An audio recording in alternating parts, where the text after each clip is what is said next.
Good morning, everybody.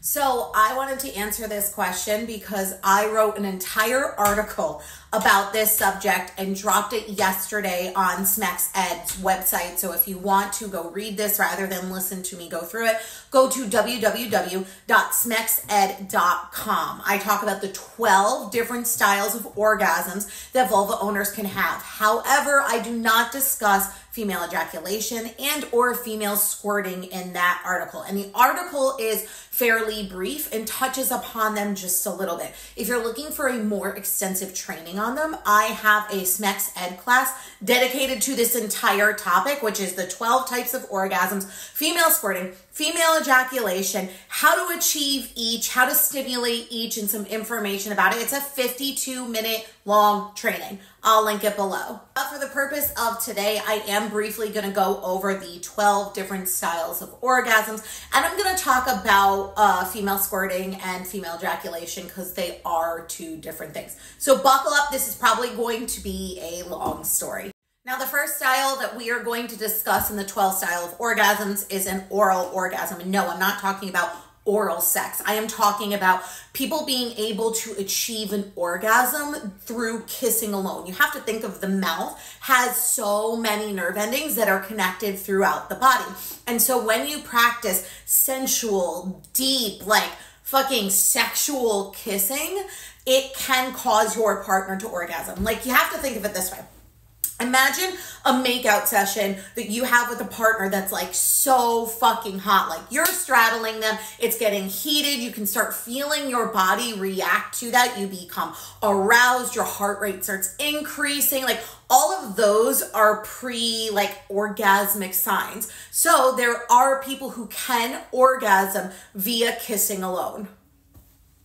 Oral orgasms do take a bit of time and a bit of patience with them. So if you were looking to try something new that's not a penetrative orgasm or one of your run-of-the-mill orgasms, you could try this with a partner. Like I said, deep sensual kissing is key. All right, so let's discuss the next style, which is the nipple orgasm. And this is not just direct nipple play, it is indirect play, like breast play, as well as nipple play. Kind of a fun fact, the nerve endings in your nipples are actually connected to the same nerve endings in your brain that your genitals are. And this is why people feel pleasure when their nipples are being stimulated. And this doesn't go for everyone. Some people don't really have sensitive nipples. It doesn't work for them. That's totally okay. But for those who really like this sensation, the idea is to continuously stimulate the outer edges of the breasts first, then work your way in towards the nipples.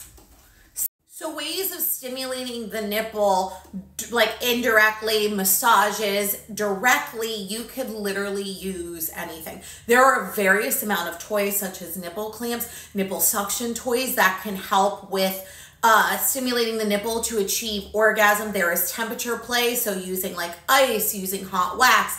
There is nibbling, kissing, biting, flicking. Everything and anything goes. You could take a vibrator and put them against your nipples and feel the vibrations. You can take an air pulse technology toy that's supposed to stimulate oral sex and place it on your nipple instead of your clit to feel nipple stimulation. Any of those things will work. It's about discussing with your partner what they like and just figuring it out through experimentation. The next style is one of the most important styles, which is the clitoral orgasm. Sometimes, because we grow up in a penetration-focused society, we tend to focus way too much on penetration of the vulva rather than clit stimulation.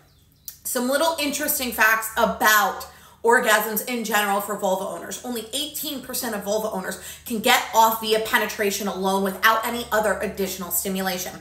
So clit stimulation is utterly fucking needed when it comes to pleasure for vulva owners, and this is because the clit is, the clit contains 10,000 nerve endings.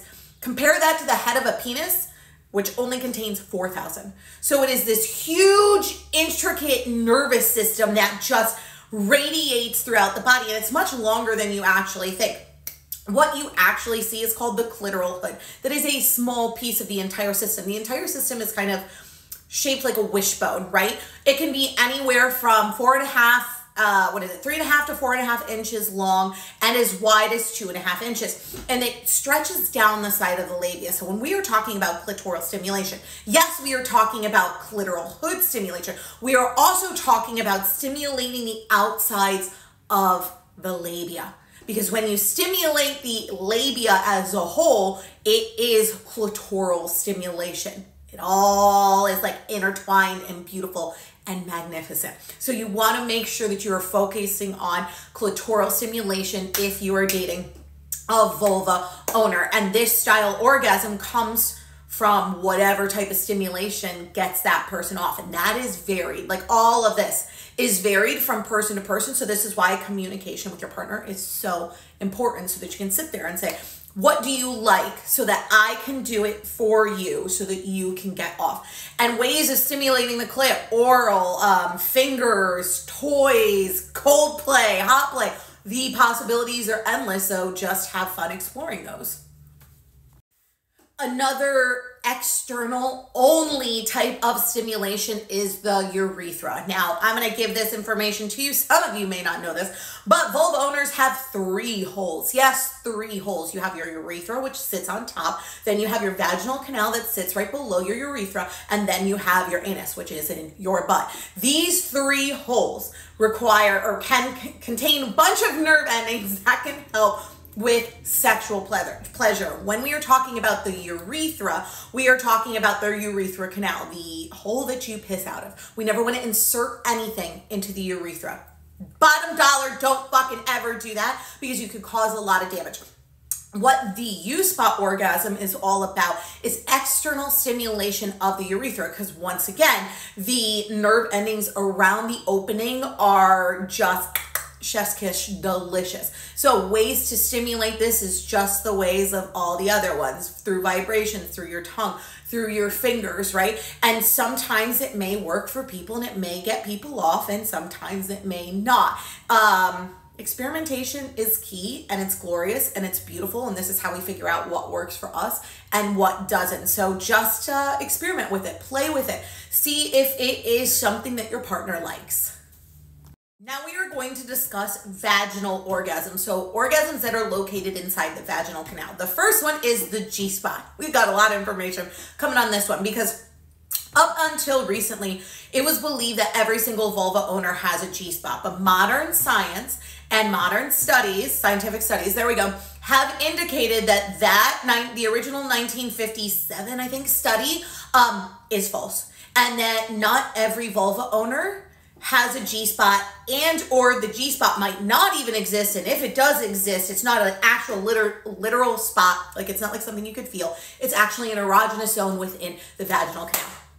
I told you that was a lot of information. So here we go. Now, the way to stimulate this spot is to take your fingers and go up about 2 inches within the vaginal canal. It can vary between 2 and 4. You want to be able to take your fingers and kind of do a come hither motion, which, like, if you think about it, is a little bit harder, like easier said than done. So sometimes it's just easier to use a toy, put it up inside of you, put it on vibrate. And if you start to feel a sensation, it's more of a shallow penetration sensation too, because we're going to get into some deeper ones. So if it is in you shallowly, I don't fucking know if that's a word. We're just going to go with it.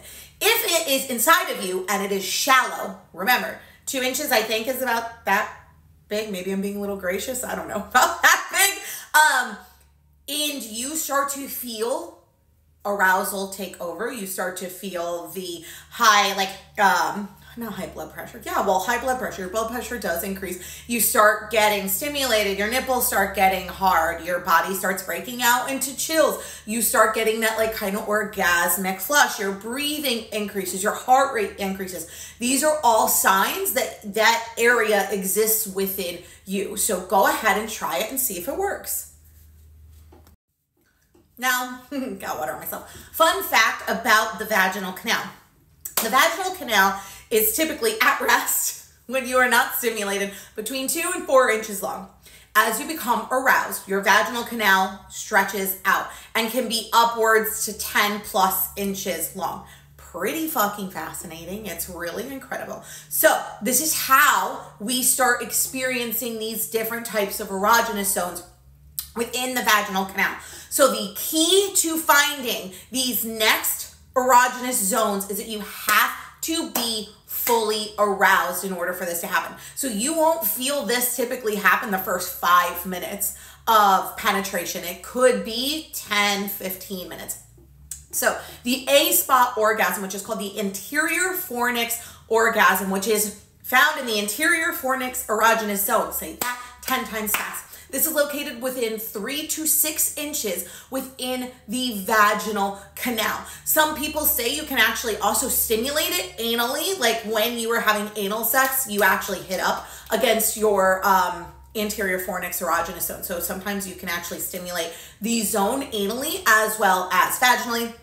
And with this type of stimulation, it's against the front end of the vaginal wall. So when you read about it, they say the best way to stimulate it, once again, like this is a fucking easier said than done, is to stick your fingers in front of you and kind of do a windshield wiper motion with your fingers. If you're using a toy, it is just about deeper penetration and possibly just like shifting the toy a little bit from side to side or in and out, depending on what type of stimulation you like. This is why thrusting vibrators and thrusting and rotating rabbit vibrators tend to be popular because they tend to hit these spots without having to constantly pull it in and out of you. But yeah, that's the anterior fornix erogenous zone.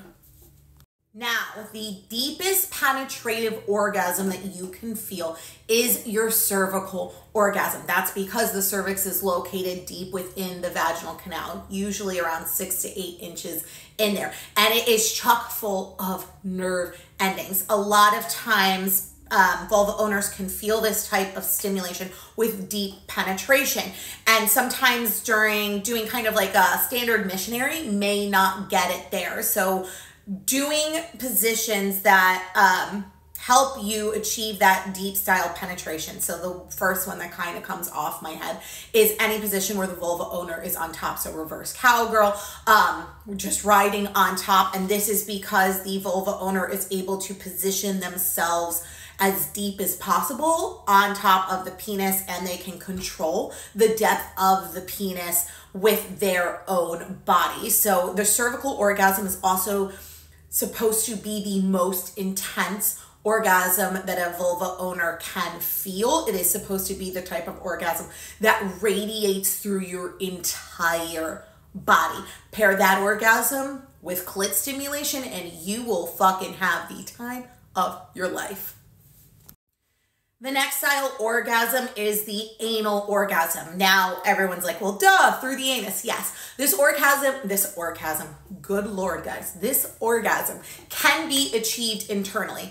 Duh. It can also be achieved externally. We'll get through this together. So if you were nervous about penetration and you're not ready to take that step into anal sex, anal play on the outside of the anus can cause you to have an anal orgasm. That's because the anus is, once again, chock full of nerve endings. Your whole body is. And so when those areas are stimulated, those areas can produce orgasm. So stimulated by rimming, AKA, if you don't know what rimming is, it's oral sex for your anus. Vibrations, any type of toys that can work there.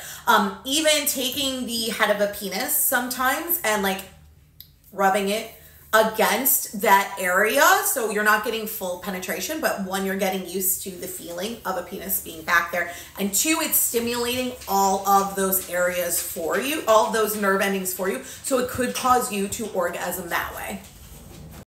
The next style of orgasm is called a multiple orgasm, which varies from a long orgasm. So vulva owners can have an extended orgasm, which can last anywhere between 3 to 5 minutes long. They can also have multiple orgasms. So those are different. So a multiple orgasm is when you have an orgasm, then you have a slight refractory period. And when I mean slight, this could be 5 seconds anywhere up to a couple minutes long. So vulva owners have the capability of having one orgasm after another, or during one session can have 3 separate kind of powerful extended orgasms. The amount of orgasms that one person can have varies depending on that person, how comfortable they are with their partner, how safe they feel, how into the session that they are, because once again, disruptive thoughts can pull us out of the session. So if you're trying to help your partner achieve multiple orgasms, it's about making them feel safe in the moment, making them feel secure and empowered during it, and also discussing the type of stimulation that can help them get there. So for example, if you are doing insertion, penetration, if you're doing penetrative stimulation and that works for one orgasm, why not add clit stimulation or nipple stimulation or anal stimulation or kissing to try to help produce a different one? Now, the 10th style of orgasm that you can have is called a blended orgasm. Blended is different from multiple. Blended orgasm is when 2 or more areas, erogenous zones, are stimulated at one time in order to create a full body orgasm. So once again, this is cervical, like deep penetration with nipple stimulation with maybe a butt plug. This could be clitoral stimulation while rimming, while kissing. Like the possibilities are endless. So play with the different erogenous zones. And also, speaking of erogenous zones vary depending on person, meaning we have 12 different types of orgasms that vulva owners can achieve. Yes, perfect. But that is like almost the bare minimum, because depending on what areas of your body are ticklish, sensitive, erogenous to you, you could actually have more orgasms. So for example, some people love when their ears are sucked on or their neck is kissed on or sucked on, right? Sometimes it's like, I don't know, shoulders, feet, behind the knees, like any area of your body can be considered an erogenous zone. So also check in with your partner, because they may have more zones that you could stimulate that would cause orgasms. The 11th style of orgasm is called the coregasm. And if you have not been motivated to work out before, let me just give you a little extra bit of motivation. Now, the coregasm is definitely one of the least known styles of orgasms, and I would say kind of harder to achieve orgasms. And this is an exercise-induced orgasm, and it typically comes from core work, like core-induced work. And this is because the core muscles and the pelvic muscles are very, very close together. And so sometimes during core activities, you can actually stimulate your pelvic region and have an orgasm. And I read once that coregasms feel very different than a normal kind of penetrative orgasms. I've read that they feel like more in your thighs. You can feel them more in this area rather than the vaginal area. But yes, you can have an orgasm. I almost said while masturbating, while working out. So like I said, they're a little bit, I don't want to say harder, but they're not as most represented. They're not really talked about very much. And the information out there is pretty limited, but there is definitely a chance that you could have one. Now, the 12th and final style of orgasm is called it's got a couple names, the sleep orgasm, the mental orgasm, the fantasy orgasm. And they're a little different. So a sleep orgasm is a wet dream. You are unconscious and you are having a sexual fantasy, and therefore your body reacts to it by producing an orgasm in your sleep. Very fucking normal. If it's ever happened to you, totally freaking normal. And it can, people experience them in a bunch of different ways. It can be when you're kind of going through a dry spell sexually, or it can just happen off like for no freaking reason. You could be having sex one day and have one the next day. You can't control them. Now, mental and fantasy orgasms are when people are able to consciously have an orgasm by thinking about a sexual fantasy. So yeah, there are people who can close their eyes, think about a sexual fantasy, and their body will react to that fantasy, and they can have an orgasm. So depending on the name, sleep orgasm, mental orgasm, fantasy orgasm, it's all the same. The difference is just sleep is unconscious, mental fantasy is conscious. And I will throw this in there even though it's not really discussed a lot, but I was talking to a friend at coffee about this the other day, and I was telling him, like, you can actually have an orgasm via breathing as well. There are groups that practice a type of breathing exercise that can cause a full body orgasm without you even touching yourself. So like the possibilities are really limitless and quite fascinating. And the last two things I'm going to discuss are female ejaculation, which is the umbrella term, but there are two different things underneath this umbrella term. So we have female ejaculation and we have female squirting. Two separate things. That's for two separate things. Female ejaculation is when a vulva owner is stimulated, and it is a milky white substance that is produced and excreted throughout the skin glands, which are located on each side of your urethra. Yes. Now, it is going to look like semen. It typically happens post-orgasm. However, there are vulva owners who can cream at any time. The amount of cream that comes out varies. The amount that someone can cream in one session varies. Then we have female squirting. Squirting is when a watery-like substance is excreted through the urethra. So it's stored in the bladder and then excreted through the urethra. Does it contain pee? Yes, a small amount of pee. Let's just be fucking real here. It is stored in the bladder and excreted through the urethra, which is the cavity in which the channel in which you pee from. So there's always going to be a small trace of urine. Is it all pee? Absolutely fucking not. It's full of PSAs and fructose and glucose and all of that beautiful things. So squirting typically happens, it can happen before an orgasm, during an orgasm, or after an orgasm. The amount of liquid that comes out, once again, varies depending on person and their comfortability and their safety and the amount of times that they have done it. Basically, your body self-awareness. The more aware you are of your body, the more you have the ability to do either ejaculate or squirt multiple times during a session. The amount of liquid, the same thing. Wait, did I just say that? I don't know. The amount of liquid varies depending on person to person. Sometimes it can be like a little dribble, especially at the beginning if you've never done it before, or if you're just trying to explore your body. It could be a little bit of just a drizzle. It also could be basically Niagara fucking Falls. It really depends on the person. Now, both of those things are also different from your natural lubrication and your natural arousal fluid. So I hope I answered all those questions. That was a lot of information, but as always, if you have any follow-up questions, feel free to snap me. And then once again, I will link the link of the article below so you can read it as well.